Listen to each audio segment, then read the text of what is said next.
So NX Transport is a third-party logistics provider.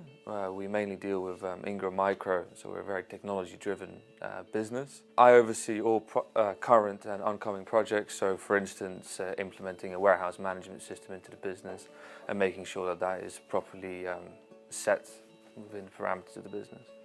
In order to be successful in my role, I need to ensure that I deliver the projects in a timely fashion and make sure that it's done within the budget, and to ensure that it's done within the parameters set out by the business.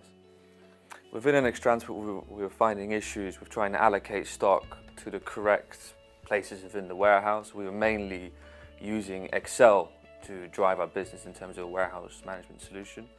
We found when introducing a new warehouse that we had to look for a suitable warehouse management system to start off with, hence why we started looking into the marketplace and evaluating different warehouse management systems.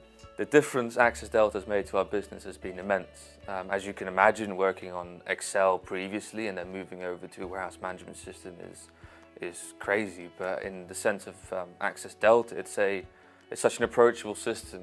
It's very, very easy to use. It's very, very easy to pick up, and the way we've been able to service customers, and especially through the online portal, it's really shown a massive impact in the business. The amount of customers we've been able to attract and the growth we've seen since introducing it just in September, the return on investment has been very good. If a similar business to ours, as in a third-party logistics company, would ask me what system should I get, Access would be the one I'd say hands down, as it's completely tailored to the 3PL market. It's a no-brainer in my opinion.